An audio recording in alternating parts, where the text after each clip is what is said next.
Tonight, the 2024 U.S. presidential race heats up in icy Iowa for a critical first test.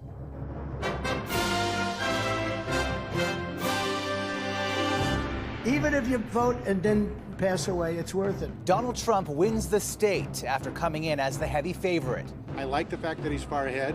And the weather wild card as voters brave the bitter cold. Warming centers overflow as vulnerable Canadians try to escape bone-chilling conditions and whipping winds.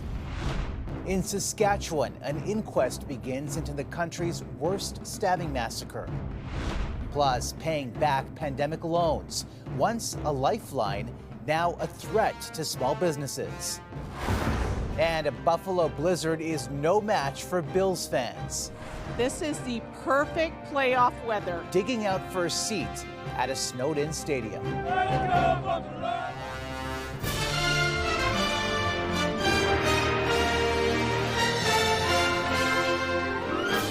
CTV National News with Omar Sachedina. Good evening, everyone. Republican voters in Iowa have handed Donald Trump a crucial victory in his comeback bid for the White House and the first major test of the 2024 U.S. election. So I just want to thank everybody and get out and vote. With a 30-point lead over his Republican rivals, Trump was the clear frontrunner heading into the Iowa caucuses, even though he had visited the state the least. A crucial battle for Florida Governor Ron DeSantis, who campaigned in all 99 counties and held more events than Trump and Nikki Haley combined. The former U.S. ambassador to the UN had a slight lead over DeSantis heading into tonight. The candidates weren't just battling each other, they were also fighting the bitter cold and getting out the vote in the coldest Iowa caucuses in history. CTV's Washington Bureau Chief Joy Malbin is in Des Moines tonight, indoors, fortunately. And Joy, in this first presidential nominating contest, it's really now a race for second. Yeah, it really is. But I got to say, Donald Trump may have just pulled off the biggest political comeback in recent history. It shows what a grip he has on the Republican Party. And here's an interesting thing.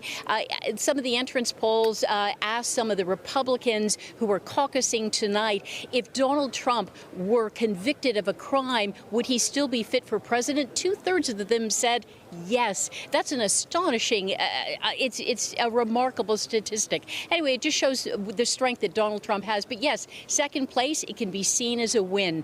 Nikki Haley, Ron DeSantis, the Florida governor, they've been battling each other and battling it out for second place. Both of them see themselves as an alternative to Donald Trump, and they want to be in challenger. They want to move on to New Hampshire, where there are more moderate, independent voters that perhaps can give them that momentum.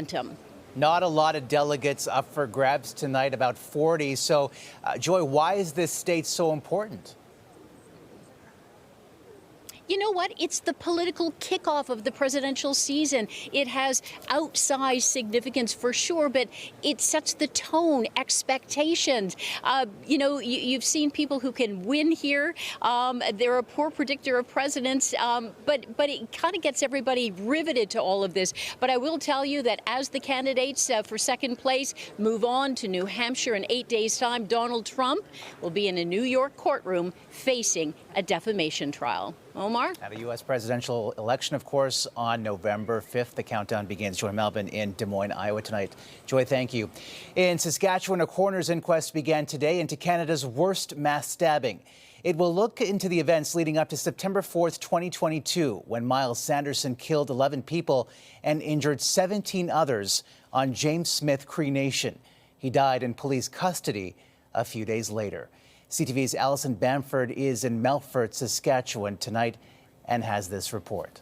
I just after my son. Brian Burns lost his wife Bonnie and their 28-year-old son Gregory in the attacks. For at least the next 2 weeks, he'll have to walk past their photos to hear exactly how his loved ones died. Because I wasn't home, I was out horse racing that weekend.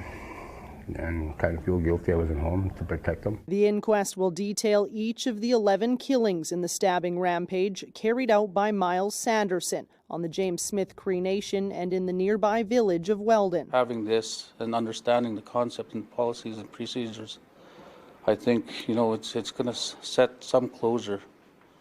but the hurt is still there. An RCMP major crimes investigator was the first and only witness to testify today. He said Miles was on the First Nation to sell cocaine. He was staying at his brother Damian Sanderson's house. Damian was the first person he killed. Text messages from Damian to his partner Sky show he was willing to die in the hours before the attacks, but never provided any context into what Miles was planning. There's not going to be a trial, so this is the only way that the families and the public can hear exactly what happened and a true public, factual account of what happened. Elders, knowledge keepers, and wellness staff are on site to offer emotional support at any time during testimony. Supports don't stop. We know it's going to be a long haul, and we're there to support the families whatever they need. This is expected to be the largest inquest ever held in Saskatchewan. 31 witnesses are set to testify. At the end of it all, a 6-member jury will have to reach a verdict and make recommendations. Victims' families hope those include tougher parole conditions that could have prevented Miles Sanderson from being released just months before the attacks. Omar? Alison Bamford in Melfort, Saskatchewan, where tonight much of the province is under an extreme cold warning. In fact, many parts of Canada are still experiencing a dangerously bitter chill, putting pressure on everything from warming centres to power grids. Here's CTV's Vanessa Lee. Albertans have been cranking up the heat. So much so, the province is asking people to once again turn off unnecessary appliances and lights this evening. The extreme cold is pushing its electrical grid to the brink. We are getting help with like strong solar during the day, but that falls off as we go into the supper hour, which is when we start to see peak demand. The deep freeze is proving to be tough to escape. Hundreds of flights have been canceled in the last few days, with essential equipment like bridges and fuel stations inoperable. Today, Saskatoon is among the country's coldest spots. It was -30 at noon, with wind chill values of -44. This is this cold Arctic air that came over from Siberia. Some people call it the polar vortex. It's very thick and heavy. The cold caused pipes to burst at BC's Mission Memorial Hospital. The ER has been shut down indefinitely as restoration crews assess the damage from the flooding. Well, the timing obviously couldn't be worse. It's already a very busy time in all of the ERs across our region. Toronto is planning to open another site for the vulnerable to be able to get off the streets after its 4 warming centers were at capacity over the weekend. The region is entering its coldest week of winter so far. A call volume is about 100% double. As the frigid weather zaps car batteries, CAA is advising drivers to plan ahead and be prepared. We can't stress how important it is to have an emergency car kit in your vehicle. Emergency car kit should have things like a warm blanket, an extra pair of socks, things like that you may need if you get stranded to keep you warm. In parts of New Brunswick, it's snow that will be making conditions difficult tomorrow, with as much as 25 centimeters in the forecast. That system is expected to hit eastern Quebec on Wednesday, Omar. All right, Vanessa, thank you. A scorching stream of lava that spewed from a volcano in Iceland over the weekend appears to be slowing. Residents of a tiny fishing village in Grindavik watched several homes devoured by a firewall of molten lava.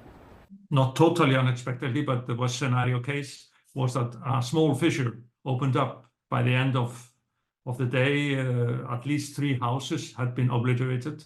About 4,000 people were evacuated. Authorities say there's no danger to the rest of Iceland. We are learning more tonight about the economic consequences stemming from a tense maritime conflict and what it could mean for Canadian consumers. Today, a missile fired by Yemen's Houthi rebels struck a U.S.-owned ship in the Gulf of Aden. CTV's Adrian Gabriel on the escalating hostilities. A parade of its military arsenal on full display in Yemen. While over the open water, Iranian-backed Houthi militants are being blamed for an attack on this commercial container ship.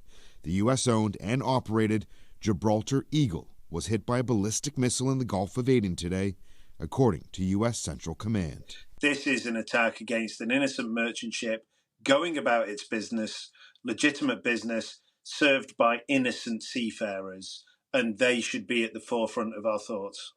Satellite tracking data shows the Gibraltar Eagle had been bound for the Suez Canal, but rapidly turned around at the time of the attack.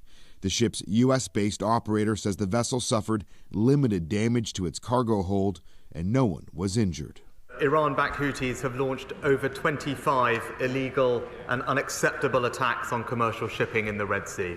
It's a concern of global significance. The route through the Gulf of Aden, the Red Sea, and the Suez Canal is a vital shipping route linking Asia with Europe and the West. A relatively significant amount of goods that come into particularly eastern Canada through the Suez that originate in Asia. 2/3 of ships slated to arrive in the port of Halifax later this month are now expected to arrive anywhere from a day to 2 weeks behind schedule. The president of the Canadian Shipping Federation says if the conflict in the Red Sea region persists, Canadian consumers and companies will begin to feel the pinch. Virtually anything or everything that you can imagine is carried on a container ship. So retail goods, raw materials for manufacturing. It's not just commercial vessels being targeted. On Sunday, Houthi rebels reportedly took aim at an American Navy ship sailing in the southern reaches of the Red Sea. The unsuccessful weekend attack on the U.S. destroyer marks the first known fire by the Houthis since the U.S. and U.K., with the support of Canada, began airstrikes on Friday, hitting dozens of Houthi targets in Yemen. While the Houthis have said they're avenging Israel's war with Hamas in Gaza, recently many of the vessels they've targeted have had little to no connection to Israel, resulting in all major container carriers avoiding the area, opting to travel around Africa. Omar, it's a costly route that can take an additional 1 to 2 weeks. All right, Adrian, thank you. The IDF has refuted claims made in a video posted by Hamas, which CTV cannot independently verify, that blames Israeli airstrikes for the alleged deaths of 2 Israeli hostages. Hamas aired what it said were the bodies of 2 Israeli hostages, along with a 3rd hostage, a 26-year-old woman believed to be wounded but still alive. Earlier in the day, Israeli police responded to what they are calling a terrorist attack. 2 Palestinians allegedly stabbed a driver, stole 3 cars, and slammed into pedestrians north of Tel Aviv. A 70-year-old woman was killed, and 17 others were injured. The men are now in police custody. And some Canadian MPs are in the Middle East on a week-long visit to Jordan and the West Bank. The purpose of this trip is to really come and see the situation on the ground. The 5 Liberals and New Democrats are traveling with humanitarian groups. They'll meet with Palestinians and discuss how Canada can push for peace. And peace was also on the agenda today when the Ukrainian president visited Switzerland. Have a nice evening. The neutral Swiss agreed to host peace talks. The Kremlin dismissed it as pointless if Russia isn't at the table. Also today, Ukraine's Air Force shot down 2 Russian warplanes, a sophisticated spy plane, and an airborne command center. A hot air balloon crash in the Arizona desert has killed 4 people, left 1 critically injured. It took off on Sunday with 13 passengers, including a group of 8 skydivers. Skydivers were able to exit the balloon without incident and completed their planned skydiving event. And then shortly thereafter, something catastrophic occurred with the balloon, causing it to crash to the ground. 28-year-old nurse Caitlin Bartram was among those who died. Investigators are combing through the wreckage to find out exactly what led to the crash. Coming up, the clock ticks on pandemic repayments. The option I need right now is an extension by the government. Small business owners struggle to pay back COVID relief measures. Plus, Hollywood stars take home gold hardware at the Emmys.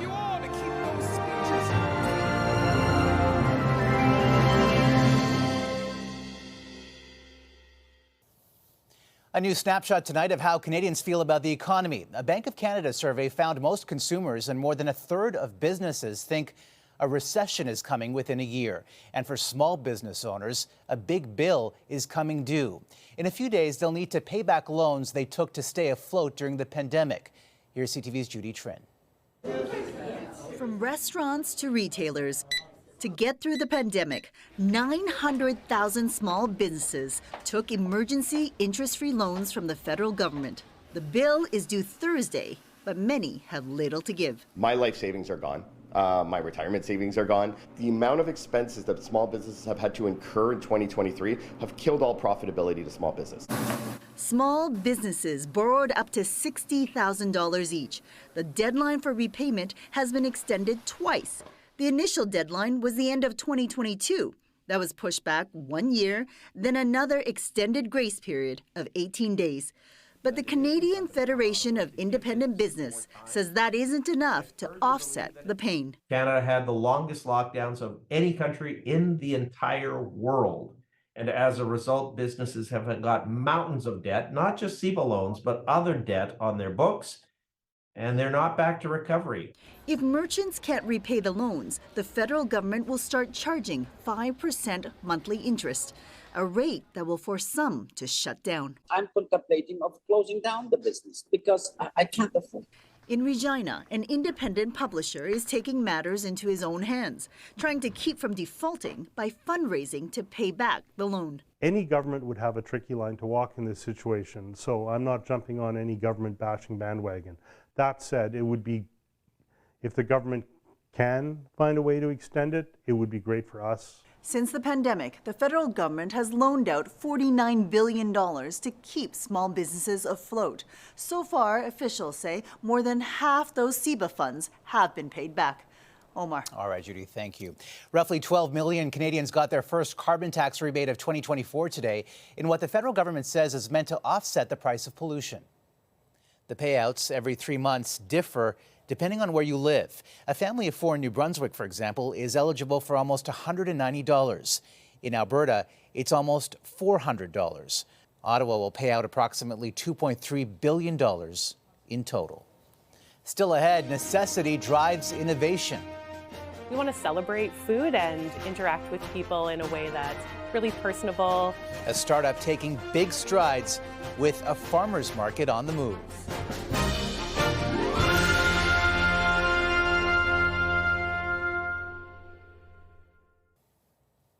Well, pop-up shops are one way for businesses to get attention and attract new customers. But in St. John's, a moving supermarket is trying to provide shoppers with some much-needed savings. It's a way to get food into the hands of people who need it. CTV's Garrett Barry reports. It's not just a selection of food, it's a celebration. We want to celebrate food and interact with people in a way that's really personable. We give out recipe ideas and try to create a bit of a community around this project as well. Now in its 3rd year, the Food on the Move project has taken a small bite out of food insecurity in this province. This market hits the road, setting up here at the university and heading to poorer areas of St. John's. For $5, you can take your pick of 3 items from the table. Folks really appreciate that, and we've heard that it allows people to try something new as well. It's not just potatoes and parsnips. There's books, movies, musical instruments, courtesy of the public library, which teams up for these pop-up markets. We found after COVID that we kind of wanted to be able to start meeting people where they were and just reminding them of the stuff that the libraries do. Newfoundland and Labrador doesn't produce a lot of its own fruits and vegetables. At last count, just 21% of the produce eaten here are grown here. This project is trying to move that needle, going to wholesalers or directly to farmers.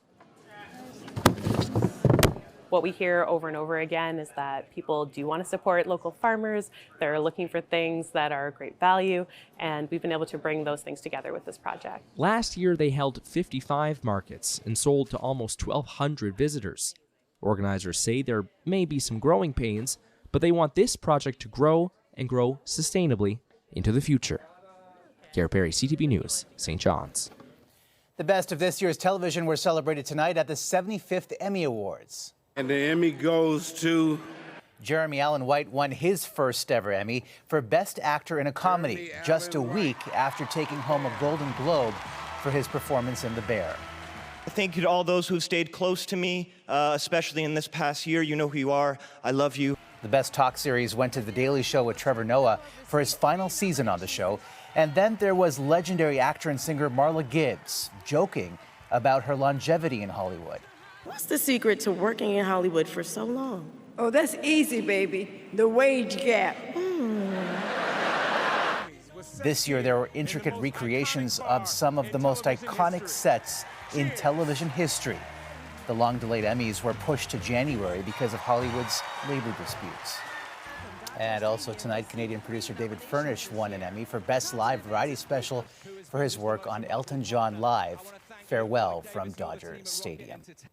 And a 22-year-old pilot has made American history. Madison Marsh from Colorado is the first active-duty U.S. Air Force officer to be crowned Miss America. She is a second lieutenant and master's student of public policy at the Harvard Kennedy School. Coming up, the NFL playoffs. Fans tackle shoveling for the Buffalo Bills.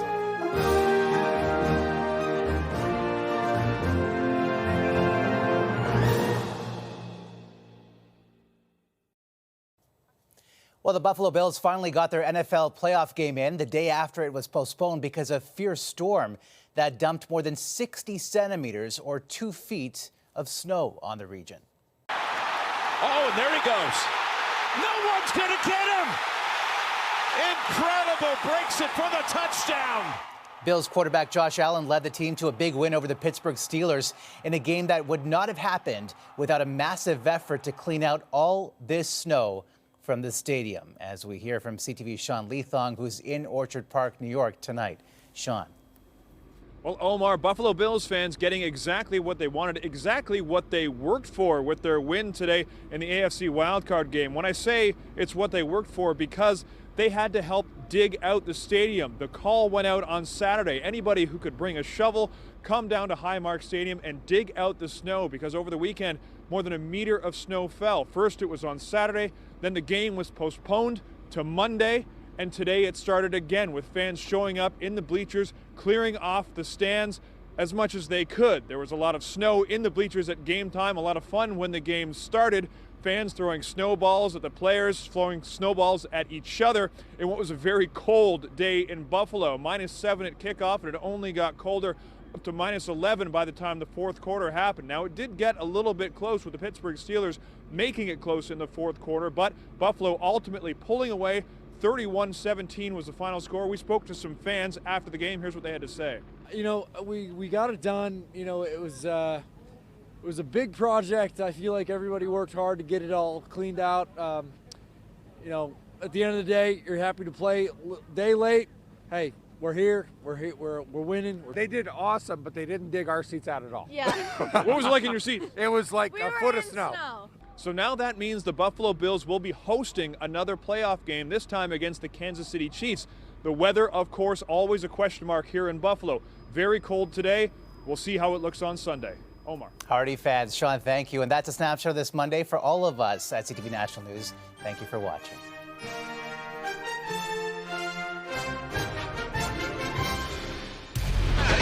This has made you a target. 5 crucial questions to expose the truth. He made a mistake. That's stunning. One team uncovers the stories that need to be told. Watch W5, Fridays at 10 on CTV.